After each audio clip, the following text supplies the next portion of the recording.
Bom, e para começar, acho que é interessante, né, partir do passado para o presente. Porque até não tanto tempo assim, a China não estava perto de ser uma potência. Tudo bem que se pegar o passado mesmo, a China foi potência durante a maior parte da história. Mas ela era um país extremamente pobre. O Brasil já foi muito mais rico do que a China e, no entanto, muita parte do governo Deng Xiaoping, a China começou a decolar e não parou mais. Mas como foi essa mudança de um país que estava extremamente atrasado, com uma população muito pobre, uma economia totalmente fechada, para se tornar hoje a segunda maior potência econômica do mundo, com muita gente contando os dias para que ela venha se tornar a primeira, passando os Estados Unidos? O que levou a China a essa grande escalada? Bom, analisando a história recente da China, a gente vê que realmente esse fenômeno ele aconteceu nas últimas décadas, né? De abertura comercial, principalmente depois da década de 80. E a China deu um grande salto, né, de ser a oitava economia do mundo para ser a segunda maior economia do mundo agora e caminhando a passos largos para se tornar a grande hegemonia global. As apostas variam, mas é quase que consenso que vai ultrapassar os Estados Unidos ainda nessa década.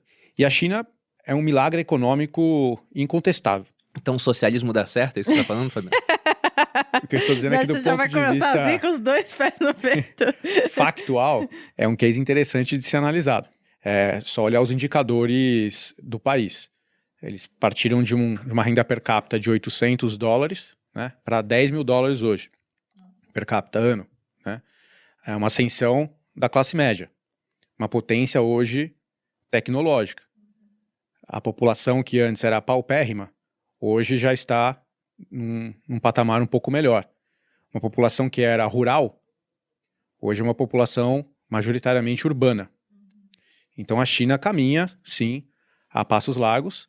Como você mencionou, é uma cultura milenar, é uma história milenar. É muito interessante, por sinal.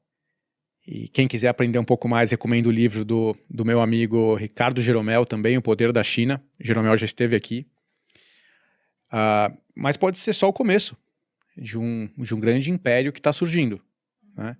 Então, eu acho que não dá para negar que é uma história de sucesso econômico. Né?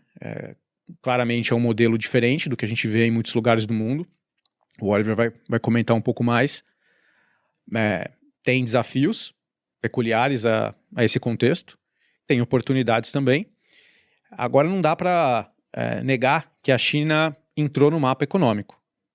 Totalmente integrada, ela é a maior parceira econômica de mais de 130 países. Ela deixou de ser um ponto no mapa e passou a ser um player relevante e globalizado. Inclusive, né? Do nosso, né? Inclusive do Brasil. Então, a China, ela se tornou grande demais para ser ignorada. Ela precisa entrar no radar não só dos investidores, mas dos governos, dos reguladores. Ela tem um protagonismo inquestionável no cenário global.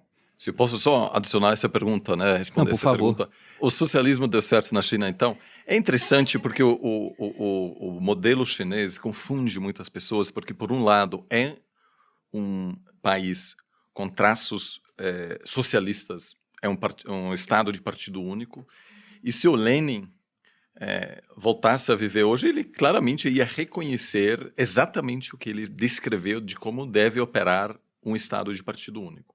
O Partido Comunista controla todos os aspectos do dia a dia das pessoas, que é algo inimaginável, né? Ou seja, imagine o Estado brasileiro determina quantos filhos uma família pode ter. Ou seja, o Estado tem uma presença que é muito maior. Ao mesmo tempo, na economia, por décadas, empresas tiveram uma imensa liberdade também. O que a gente está vendo agora é uma espécie de tentativa do governo em controlar empresas que por décadas tiveram realmente uma economia gigante ao seu dispor. Né? A economia cresceu de maneira incrível por 40 anos, basicamente. É uma sociedade que se transforma, mas o partido sempre está lá e, quando precisa, intervém de uma forma que a gente não conhece por aqui. Então, eu acho que alguns dirão, é claro, é um sistema socialista, mas, ao mesmo tempo, pode-se argumentar que os elementos que facilitaram a ascensão da China são elementos claramente capitalistas, e a China, apesar do seu sistema socialista, contém traços muito capitalistas, muito individualistas, onde o sucesso econômico é tudo.